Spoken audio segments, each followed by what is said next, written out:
નમસ્કાર, ન્યૂઝ 18 ગુજરાતીમાં આપનું સ્વાગત છે। આપની સાથે હું છું કોમલ। સમાચારોની શરૂઆત કરીએ। સૌથી પહેલા વાત કરીએ તાપી વિશે, જ્યાં તાપીમાં 24 થી વધુ બાળકોને ફૂડ પોઈઝનિંગ થયું છે। સોનગઢના સાણકુવા ગામની આ ઘટના કે જ્યાં જિલ્લા પંચાયત હસ્તકની સાણકુવા પ્રાથમિક શાળાના બાળકોને ફૂડ પોઈઝનિંગ થયું છે।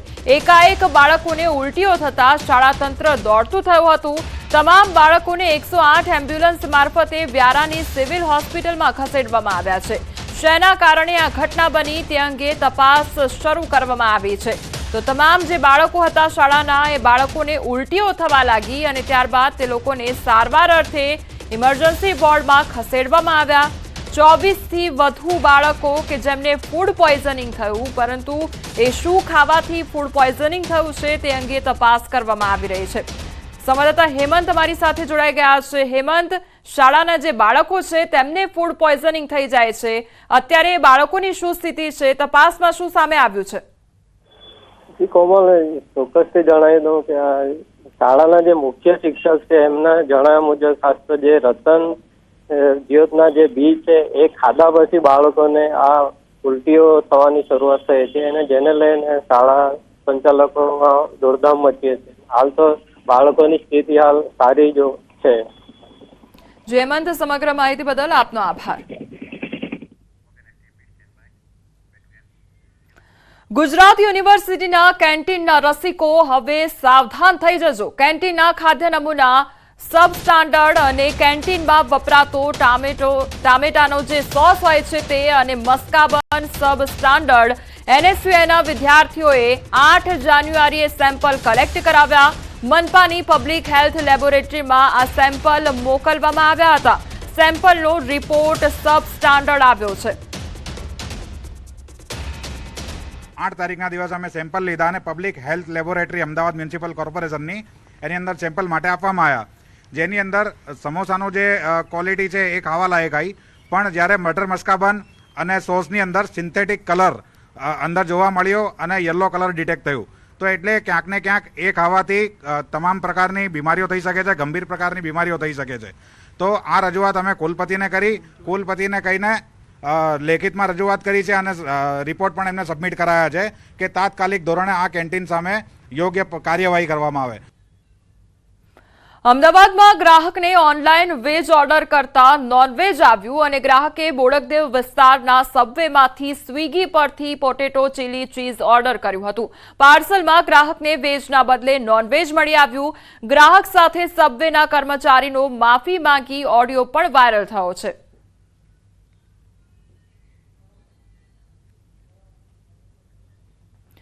મધ્યપ્રદેશના શિવપુરી નજીક આવેલા સુનારીમાં એરફોર્સનું એક હેલિકોપ્ટર ક્રેશ થયું છે। ખેતરમાં હેલિકોપ્ટર ક્રેશ થતા દોડધામ મચી ગઈ હતી। આ દુર્ઘટનામાં હેલિકોપ્ટરના પાયલટ ઘાયલ થયા છે। ગ્રામજનોએ તેને તાત્કાલિક સારવાર માટે ખસેડ્યો છે। ઘટનાની જાણ થતાં સ્થાનિક પોલીસ ટીમ પણ પહોંચી છે। કઈ રીતે આ દુર્ઘટના સર્જાઈ તે અંગે તપાસ ચાલી રહી છે।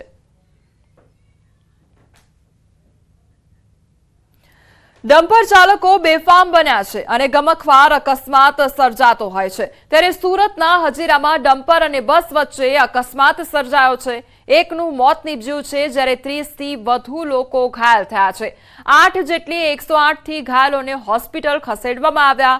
ફૂલ સ્પીડમાં આવી રહેલા ડમ્પરે કાબુ ગુમાવ્યો હતો। પહેલા બાઇકને અડફેટે લીધી અને ત્યારબાદ સામેથી આવી રહેલી બસ સાથે ટકરાયું હતું। અકસ્માત બાદ ડમ્પર અને બસ પલટી ગયા હતા। સીસીટીવી સામે આવ્યા છે। અકસ્માત સમયે બસમાં 50 થી વધુ લોકો સવાર હતા। 30 થી વધુ લોકોને નાની મોટી ઈજાઓ પહોંચી હતી। સોનાના ભાવમાં ઉછાળો જોવા મળ્યો છે અને સોનાનો નવો ભાવ 87,400 પહોંચી ગયો છે। 1 કિલો ચાંદીનો ભાવ 97,750 થયો અને સતત સોનાનો ભાવ વધી રહ્યો છે। ત્યારે સોનાનો નવો ભાવ 87,400 પહોંચ્યો છે। 1 કિલો ચાંદીનો ભાવ 97,750 પર પહોંચ્યો છે। ત્યારે સતત સોનાનો ભાવ હવે વધી રહ્યો છે।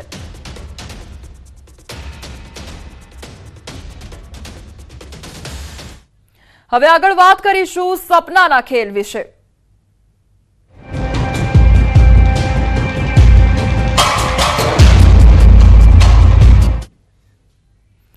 આજરોજ અનેક ભારતીયો અમેરિકાથી ડિપોર્ટ થઈ પોતાના વતન પહોંચ્યા ત્યારે બનાસકાંઠા પહોંચેલી બીના રામીના પરિવારજનની પ્રતિક્રિયા સામે આવી છે। બીના રામીના ભાઈનું કહેવું છે કે મારી બહેન એમના સાસરે કડીથી 1.5 મહિના પહેલા અમેરિકા ગયા હતા। એમના સાસરેથી ગયા હતા। હવે આગળની શું પ્રોસેસ છે અમને કંઈ ખબર નથી। એમના પતિ દ્વારા ત્યાંથી ગયેલા છે। હવે આગળ પાછળ શું છે અહીંયા તે કડીથી જ ગયેલા છે। કેટલા સમય પહેલા? હમણાં 1.5 મહિના પહેલાં જ ગયેલા છે। બાકી આગળ પાછળ શું અમને કંઈ ખબર નથી। અમારી દીકરી હતી એટલે અમે અહીંયા લાવી અને સુરક્ષિત મળી ગઈ છે। તો આ તરફ માણસાના બોરુ ગામે પહોંચ્યું ન્યૂઝ 18 અને અમેરિકાથી પરત ફરેલું ગોહિલ પરિવાર પરત ફર્યું છે। પરિવારમાંથી 3 લોકો અમેરિકા ગયા હતા। ગોહિલ પરિવારના કિશનસિંહ, તેમના પત્ની મિત્તલબેન અને 4 વર્ષના બાળક સાથે ગુજરાત પરત ફર્યા છે। ગામમાં સન્નાટો છવાયો છે। ગામના ઘરે તાળું મારીને પરિવાર અન્ય શિફ્ટ થયું। ગ્રામજનો આ વિશે કશું બોલવા તૈયાર નથી। ગાંધીનગરના માણસા તાલુકામાં બોરુ ગામમાં આજે ન્યૂઝ 18 ગુજરાતી પહોંચ્યું છે। મારી પાછળનું આપ જે મકાન જોઈ રહ્યા છો તે ગોહિલ કરણસિંહ, ગોહિલ મિત્તલબેન અને ખાસ કરીને તેમના 4 વર્ષના બાળકનું છે। ત્રણેય જે પરિવારજનો છે તેમનું સરનામું આ આપવામાં આવ્યું છે। અમેરિકાથી તેઓ પરત ફર્યા છે। અમદાવાદ એરપોર્ટ ઉપર ખાસ કરીને તેમને લાવી દેવામાં આવ્યા હતા। જો કે તેઓ ગામમાં આવ્યા નથી। બોરુ ગામમાં હાલ સન્નાટો છે અને તેની સાથે ખાસ કરીને આપ જો ઘર જોઈ રહ્યા છો તો ઘરમાં પણ ખાસ કરીને કોઈ પણ વ્યક્તિ હાજર નથી। બહાર તાળા લગાવેલા છે। એટલે આ પ્રકારની પરિસ્થિતિને કારણે જ્યારે ગ્રામજનોને પૂછવાનો અમે પ્રયત્ન કર્યો ત્યારે તેમણે કહ્યું કે અહીં કોઈ પણ આવતું જતું નથી। ખાસ કરીને પરિવારજનોમાં બા બાપુજી અહીં રહે છે પરંતુ તેઓ પણ આજે હાજર નથી। ખાસ કરીને વાત એ છે કે અમેરિકાથી પરત લાવેલા જે લોકો છે તેમને જે સરનામું આપ્યું છે તે સરનામું ઉપર તેઓ ધીમે ધીમે પરત ફરી રહ્યા છે। જોકે 33 ગુજરાતીઓના લિસ્ટમાં ગોહિલ પરિવારનું પણ એક નામ છે। જોકે તેઓ અહીં પરત આવ્યા છે કે કેમ તે વિશે ગ્રામજનો છે તેઓ કશું પણ બોલવા તૈયાર નથી। કેમેરા પર્સન અમિત શર્મા સાથે દીપિકા ખુમાર, ન્યૂઝ 18 ગુજરાતી, ગાંધીનગર। હવે આગળ વાત કરીશું મોતની ગટર વિશે।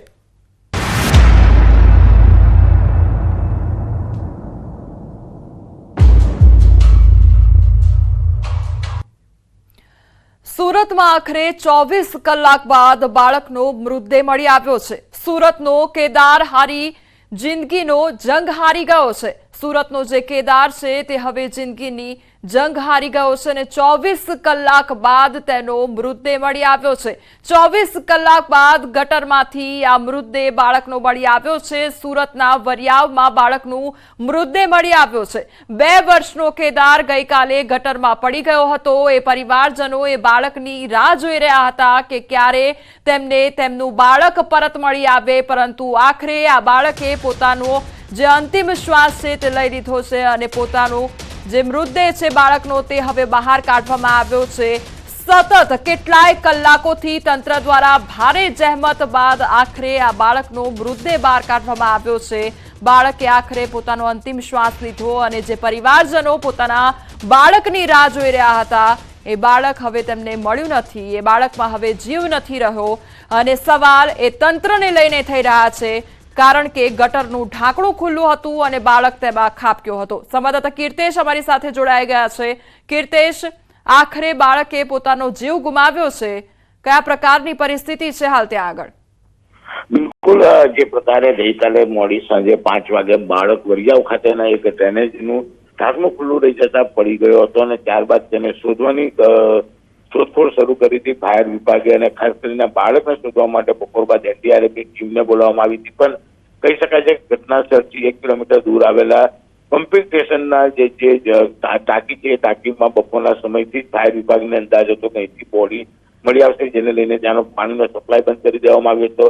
પ્રેશર મારીને જે ડ્રેનેજો છે તેને સાફ કરવાની કામગીરી શરૂ કરી હતી અને કમ્પ્લીટ 24 કલાક બાદ બાળકનો મૃતદેહ મળી આવ્યો છે।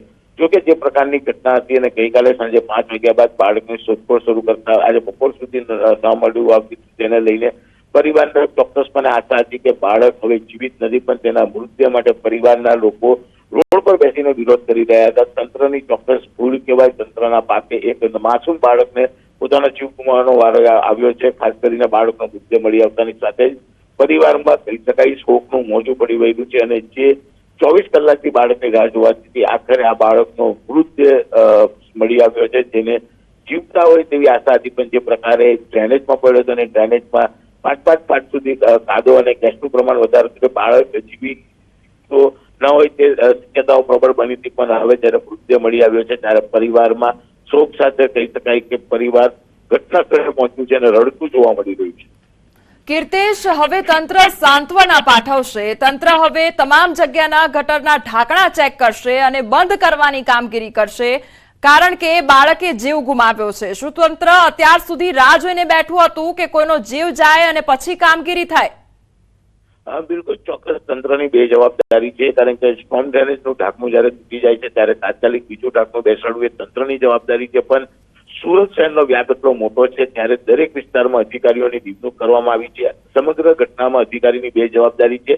અધિકારી અને સુપરવાઇઝરો વિસ્તારમાં રાઉન્ડ મારતા હોય તેમને આ તૂટેલું ઢાંકણું કેમ નહીં દેખાયું, કારણ કે વિસ્તાર ડેવલપ થતો વિસ્તાર છે એટલે છાસવારે ભારે વાહનોને લઈને ડ્રેનેજના ઢાંકણા તૂટી જતા હોય છે, અથવા તો કેટલાક અસામાજિક તત્વો દ્વારા ઢાંકણાની ચોરી કરવામાં આવતી હોય છે, જેને લઈને મહાનગરપાલિકાઓએ સ્પેશિયલ કર્મચારીઓની નિમણૂક કરી છે.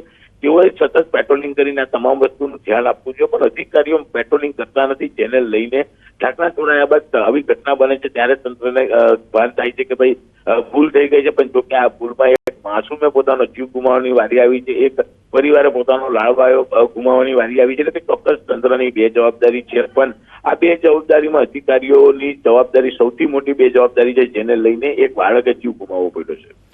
કીર્તેશ, આપ સુરત વિસ્તારથી અવગત છો. સુરત વિસ્તારમાં એ કયા એવા વિસ્તારો કે જ્યાં પ્રકારના ગટરના ઢાંકણા ખુલ્લા હશે?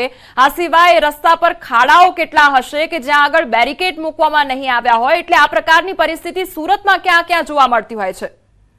બિલકુલ, અધિકારીઓ ઓફિસમાં અને સત્તાધીશો ચેમ્બરમાં બેસીને ઓર્ડર કરતા હોય છે. નીચલા લેવલ પર કામ કરતા કર્મચારીઓ અને અધિકારીની બે જવાબદારી સામે આવતી હોય છે. કોઈ પણ જગ્યાએ ખાડા હોય છે ત્યાં બેરિકેડ મારવામાં નથી આવતી. સુરતનો પાલ વિસ્તાર પકડી લો, સુરતનો વેસુ વિસ્તાર છે, વીઆઈપી વિસ્તાર છે, ખાસ કરીને વરિયા વિસ્તાર છે અને કાપોદ્રા સરખામણાનો વિસ્તાર છે કે જે નવા ડેવલપ થતા વિસ્તારો છે. આ વિસ્તારોમાં સ્ટોર્મ ડ્રેનેજનું કામ ચાલી રહ્યું છે, પાણીની પાઇપલાઇનનું કામ ચાલી રહ્યું છે, એટલે કે ખાડા બી છે અને ડ્રેનેજના ઢાંકણા બી ખુલ્લા જોવા મળે છે. પણ ચોક્કસપણે અધિકારીઓ દ્વારા આદેશ કરવામાં આવે છે, જે ખર્ચા થયા હોય તેના બિલ પાસ કરવામાં આવે છે. પણ નીચલા લેવલ પર જે ગ્રાઉન્ડ ઉપર કામ કરતા હોય છે તે અધિકારીઓની બે જવાબદારી હોય છે અને બે જવાબદારીને લઈને આવી ઘટના બને છે. અત્યાર સુધી સાંભળ્યું છે કે નાના બાળકો કહી શકાય કે બોરવેલમાં પડી જતા હોય ને તેને શોધવા માટે ઓપરેશન કરવામાં આવતું, એનડીઆરએફની ટીમ બોલાવવામાં આવતી હોય છે. પણ સુરતની આ એક ઘટના કે સ્ટોર્મ ડ્રેનેજ એટલે કે ગટરમાં પડી ગયેલા બાળકને શોધવા માટે એનડીઆરએફની ટીમ બોલાવવામાં આવી અને 24 કલાક બાદ બાળક મળી આવ્યું છે, પણ તે પણ મૃત હાલતમાં. કીર્તેશ, આ 2 વર્ષનું માસૂમ બાળક હજુ તો પાપા પગલે ચાલતા શીખ્યું હશે અને તંત્રના પાપે એણે પોતાનો જીવ ગુમાવી દીધો છે. હવે આના માટે જવાબદાર કોણ અને ઠોસ કાર્યવાહી કેવી રીતે કરવામાં આવશે? બિલકુલ, ઘટના ખૂબ જ દુઃખનીય ઘટના છે અને ઘટનાના પડઘા સમગ્ર શહેરમાં પડ્યા છે.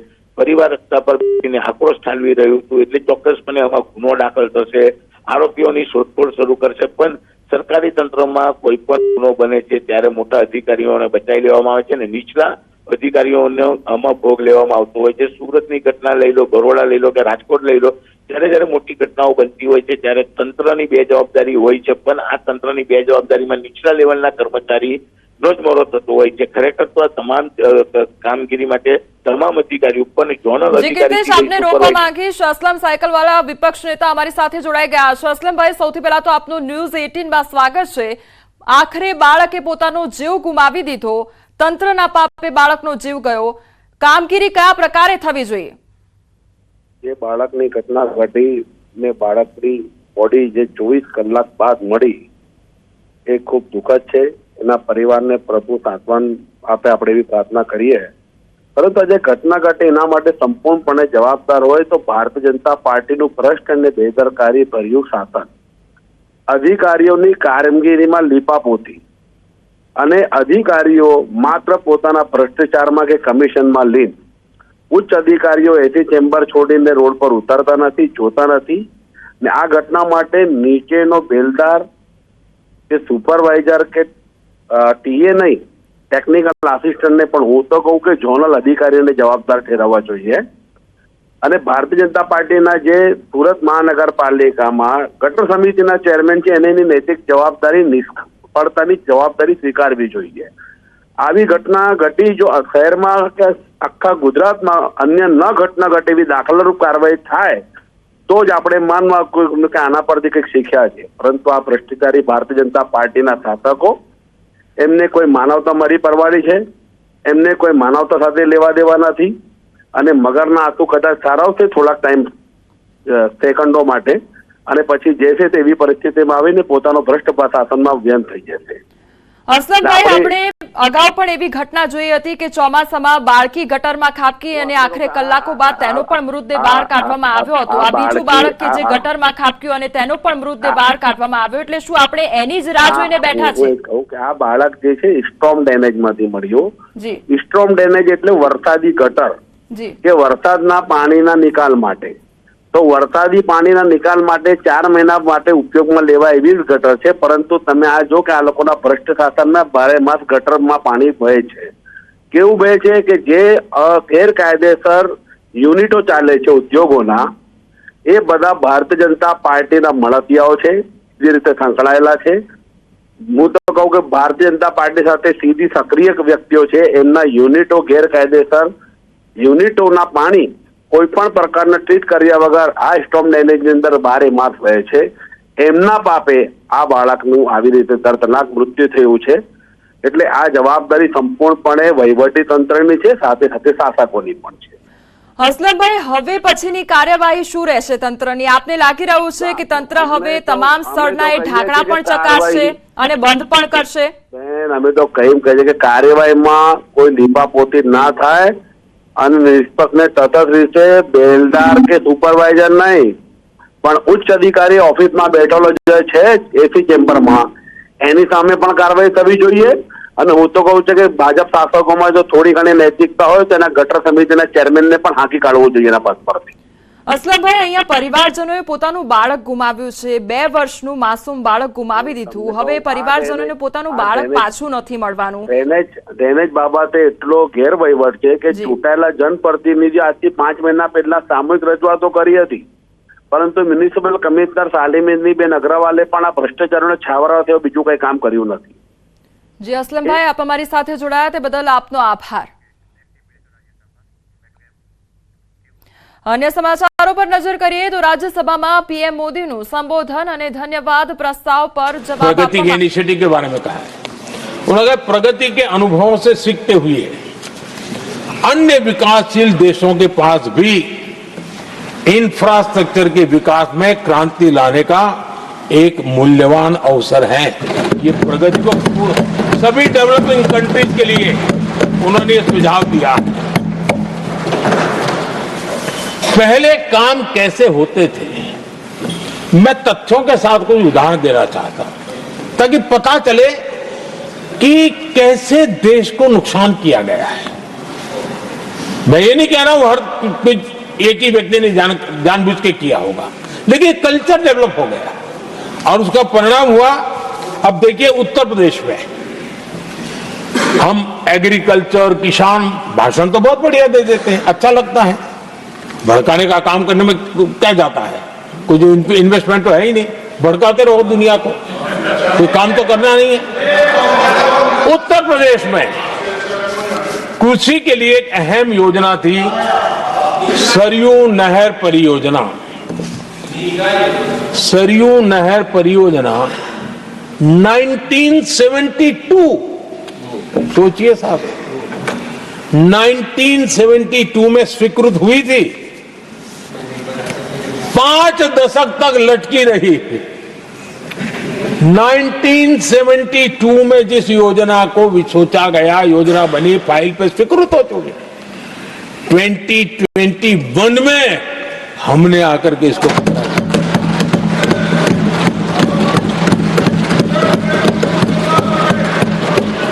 आदरणीय सभापति जी, जम्मू कश्मीर की Udhampur Srinagar Baramulla rail line, Udhampur Srinagar Baramulla rail line in 1994 में स्वीकृत हुई थी. 1994 में ये रेल लाइन भी बरसों तक लटकी रही. 3 दशक बाद आखिरकार हमने 2025 में इसे पूरा किया.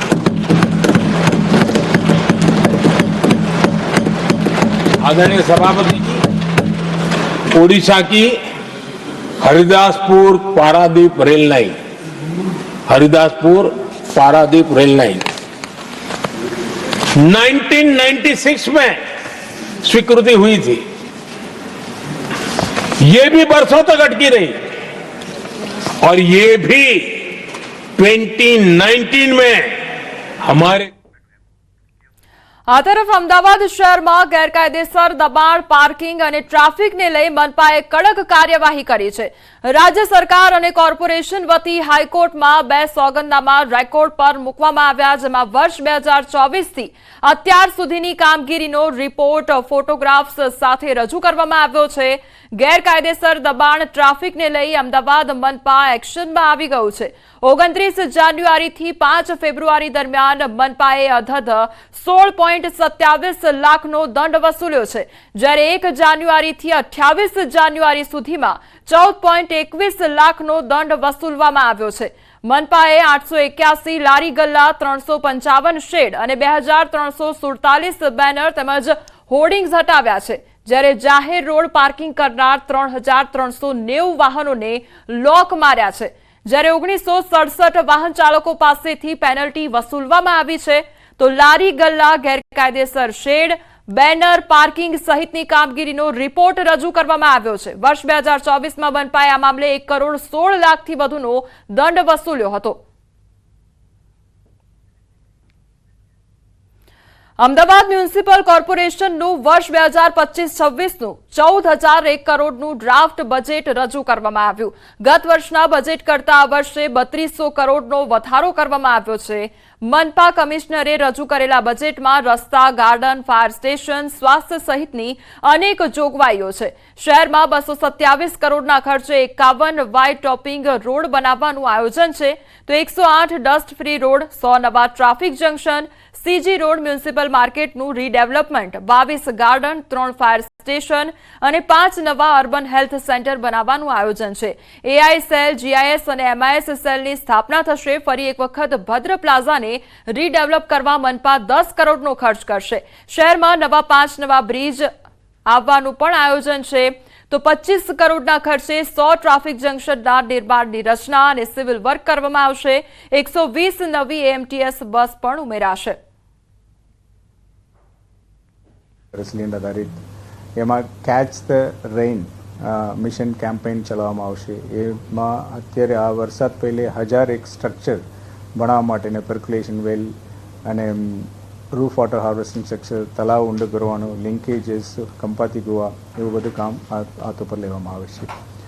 સાથે સાથે જે mission 3 million tree plantation continue કરવામાં આવશે, એની અંદર 22 નવા બગીચાઓ બનાવવામાં આવશે।